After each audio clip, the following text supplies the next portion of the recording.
Hey guys, welcome to our new channel where we're going to be doing the best Ask Reddit stories. Make sure you're subscribed and make sure you have that notification bell turned on. We've also got a big surprise for any new subscriber who watches this video until the end. More instructions on that later. Without further ado, let's get into that video. Teachers, what's the darkest thing you've seen from a student? Our school had a selective mute kid that graduated last year. Kids were calling him Fish Boy. It turns out he was buying fish and killing them in various ways on Instagram based on people's requests in the comments. In elementary school we had a kid with a severe peanut allergy and a teacher caught some kids rubbing peanut butter on the opening of his water bottle. We also had a kid who could describe in detail about how to prepare heroin. For some reason the peanut butter story bothered me more than the little heroin chemist. Kid seemed down and I asked him to please tell me what was wrong. Not today. But when you're ready. I was his last class of the day and he promised he would. End of the year comes and he told me his brother killed himself. He said he thought about the same many times but always remembered that he had made me a promise. I made him promise to call me if he ever thought he might again and he promised me again. He's doing amazingly well and is about to graduate from college. Doing amazing work. Recently lost a best friend to mental illness and makes a world of difference having someone like you in their social network.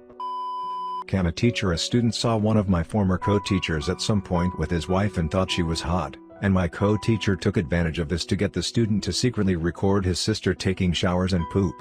He offered videos of his wife performing sexual acts on with him to the student in exchange. He finally got caught when the student blackmailed the teacher into trying to get the wife to fornicate him, and when he proposed it to his wife, she called the cops. Imagine being so far gone that you ask your wife, "Hey, wanna sleep with this kid?" I've been sending him videos of us in return for pics of his sister. And expecting it to go somewhat okay. There was kid in my wife's class that squeezed the classroom hamster to death. He just wanted to tend the rabbits. I had a kid who really wanted his parents to come to his graduation ceremony, but they were both sex offenders and couldn't be on campus. He just wanted someone there to support him. Not to defend sex offenders, but sometimes the law is written in such a way that not all sex offenders are actual creeps. My case, when we were 22, a good friend of mine ended up becoming a sex offender. His crime: getting drunk at a beach bar in Panama City Beach, Florida, stumbling out to the surf at 2 a.m. and taking a whiz in the ocean. His genitalia was exposed in public and an overzealous judge dropped the hammer on him. Worst part is that he truly is a decent dude and now that's going to follow him for quite some time. Girl was going through a lot. Unprompted told me that her older brother died in Iraq recently and that was why she was having such a rough time. I tell all her teachers so they know it's thing to be aware of. I'm super nice with her and supportive. Eventually I tell the counselor and he calls home to ask if the family needs anything. Turns out she has never had a brother. Edit FYI, she was 11 years old. My sister did that too around the same age. Told kids at school our dad was not her real dad but that her real father died in Vietnam. I don't think my dad ever got over that one. It was just a precursor of more lies to come. I had a third grader tell me in excruciating detail about every time that he's been removed from a home, starting with how he was taken from his mother at 2 because they found drugs in his crib. In his crib. Imagine the toughest, baddest little dude you can and multiply the attitude by 100. He wrote me a note at the end of the year saying that I was a great teacher because he knew I loved him even when he was bad. It has been and will always be the best note I ever get from a student. In that same class, I had a little boy try to cut his wrists with scissors saying that he didn't want to be here anymore. Cops came to interview him and said they were just kid scissors, so it wasn't a big deal. Thankfully, mom took it seriously and got him the help he needed. Those cops are dumb. The intent should be what matters, not the weapon. A list simply entitled "The List with a few students' names and my co-teacher's name on it." Was a student with some serious behavioral disabilities on it who admitted it was a kill list. Edit, RIP my inbox. Lots of people on here who experienced something similar. No, this was not recent. The student received appropriate support after this incident. Well, hey, at least this means you were the fun teacher. A former student of mine was always the quiet one in class. Taught them for years and I spent a large amount of time trying to get them to open up and contribute to classes. Their written work was exceptional. 7 years after graduation they emailed to apologize for being quiet and that they didn't want me to think they were stuck up. They were being frequently raped by a family member the whole time and were too afraid to speak out. Absolutely broke me. That's so messed up. I hope both the kid and you are doing better now. Not a teacher, but I did do a lot of volunteer work with little kids. One of the 5th grade boys was caught grabbing random girls and trying to pull them into the supply closet and try to kiss them. He was even caught trying to grab their butts or would out his hand on their seat as they started to sit down. When we finally got to talk to his parents, turned out his grandpa was teaching him these things. The weirdest part was when we questioned the grandpa about it, his response was, "Who cares? They're just little girls. Grandpa's a piece of poop." I'm not a teacher, but I did see this one kid sitting right at the front of the class beating his meat to the teacher while she was explaining something to us. She eventually saw it, screamed with shock, and ran out of the class. Same thing happened in a class that I was in when I was in high school.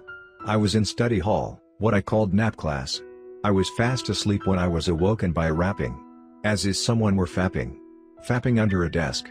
I looked up to see WTF was going on, and the kid diagonal to me, one desk forward and one desk to the right, had his binder up with a nude magazine in it, and he was hammering away at his meat.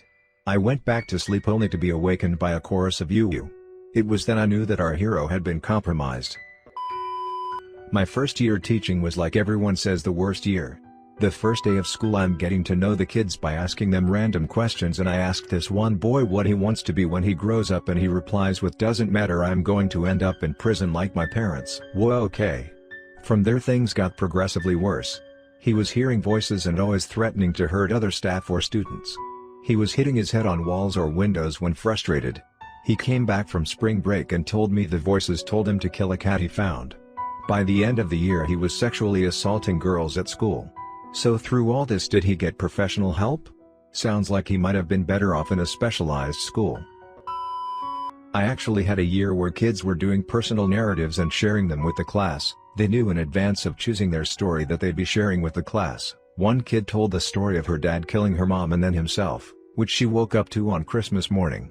Another talked about defending her brother in court for beating her dad within an inch of his life when he found out dad was sexually abusing her.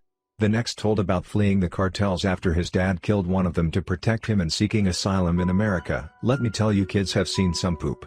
As a light at the end of the tunnel, after like 5 of these kinds of stories in a row, I asked if anyone had a happy story to break all the sadness. This bright-eyed kid popped right up and told about his dog having puppies, and offering them to the traumatized kids. Thank fornicate for that ending. My grandfather was a band director. I was taking a trumpet lesson with him after school, when another teacher walked in and handed my grandfather a suicide note he found from a student I didn't really know. My grandfather left and I went home, and after talking to him later, he talked with the student and the counselor, and eventually they got him the help he needed. Off topic, but it must be cool to have your grandfather as your band director. Darkest thing. I was an intervention specialist. Had a student who was a mysterious pooper. For a while he would poop on the floor in the bathroom and no one knew who was doing it. Ah yes, the mad pooper, as we called our versions of him. Every school and generation has theirs, a timeless classic. I substituted at a school for kids with intellectual disabilities and emotional disorders for a while. Majority of the kids had autism to varying degrees. The darker stuff didn't come from the students so much as faculty gossiping about what the students' home lives were like, but from the kids themselves. In one class with more verbal and well-behaved students, occasionally one would, for instance, get frustrated with a problem, start yelling, "None of this poop matters," followed by what I would call quasi-suicidal existential ideation. It would kind of set off a chain reaction in the class where other students would sort of rally along in agreement. "Oh poop, it's happening in the replies." A student of mine was a constant troublemaker and wannabe thug. During a football game, he broke his arm and had it placed in a plaster cast. A few days later, he got into an argument with another student. At the end of the day, wannabe thug jumped the other kid and started pummeling his face with the cast. Wannabe was arrested and the other kid was hospitalized for almost a week with massive facial injuries, 2 black eyes, a broken nose, multiple lost teeth, and multiple cuts to his face from the beating. Edit update. Most comments are stating the obvious: he doesn't sound like a wannabe thug based in this account. Rest assured, until he went beast mode, he was a wannabe. His status obviously improved after this and after his time in juvie. But once his arm healed and his weapon was removed, his status quickly diminished as his buddies realized he was a one-hit wonder. Obviously off topic. But how do you lose to a guy in an arm cast? I remember when I was younger I saw a swastika for the first time and thought it looked cool.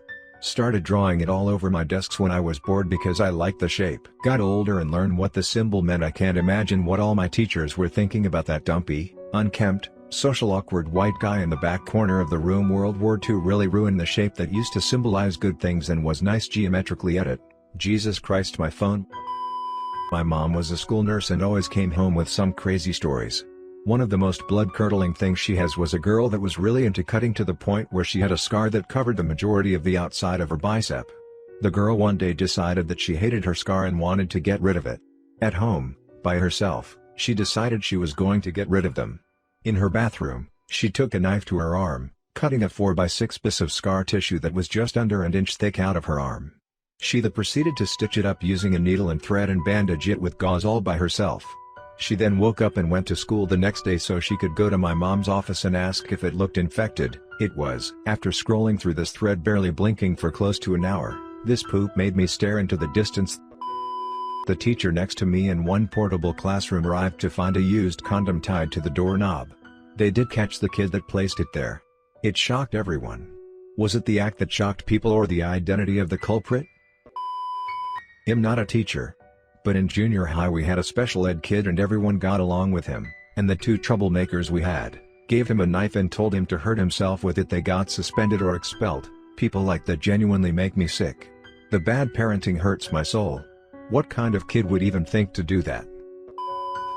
Not a teacher, but in my 5th grade class this autistic kid that had a crush on this girl decided to make his move. They sat on the same table in English. So the autistic kid stands up on top of the table and takes his pants down and shakes his butt for not only the girl, but for everyone in the whole classroom to see. The kid got suspended and surprisingly the girl didn't leave the school, but she was crying of embarrassment. This reminds me of a less severe example from my 5th grade class. Playing Heads Up 7 Up right before the end of class. The autistic kid is positive that the girl he likes picked him, but she didn't. He can't accept any other answer.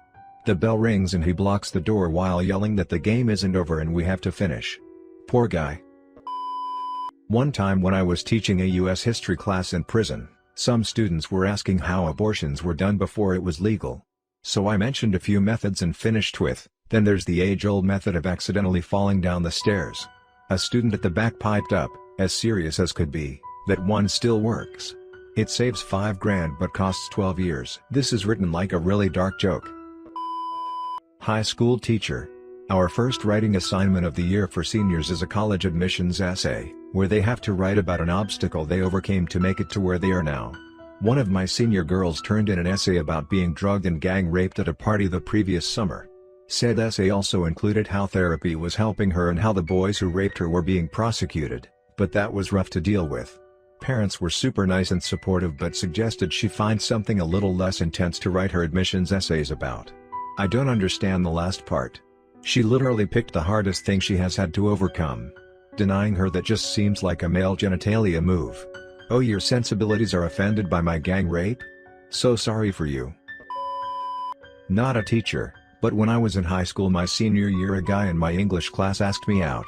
I wasn't into him but I didn't want to hurt his feelings, so I said that I wasn't really looking to date anyone. Every day for the rest of the semester he sat behind me in class and would describe in vivid detail the ways he was going to murder me. One example of this was him cutting my legs off and dragging me behind his car. Someone told me that he waited for me to leave school one day, but I always stayed several hours late at school for speech and debate practice and theater rehearsal. Did you report him? Had a kindergartner smash a glass measuring cup and stabbed himself in the arm to the point that blood was everywhere, all while repeatedly crying, "Please just let me die, I just want to die." Had to sit in my car and cry for about 30 minutes before driving home the day. JFC. Was that child okay in the end? A kindergartner just, what has he seen? My God. My wife said the darkest she's seen so far is a kindergarten kid telling his mom he was going to kill her, his mom. And the mom shrugged it off like it wasn't a big deal whatsoever. Was the name of the kid Stewie by any chance? Hey guys, thank you so much for watching this video. To enter the giveaway, just simply subscribe with that notification bell on. Like the video and answer this next question in the comments down below. Do you prefer my voice, this current one on these videos? Or do you prefer the robot voice that everyone else is using? It's really that simple, guys. Just let me know in the comments below for your chance to win. I'll be announcing the giveaway winner in the next video, so please make sure you complete the steps now before you forget, and stay tuned for the next video.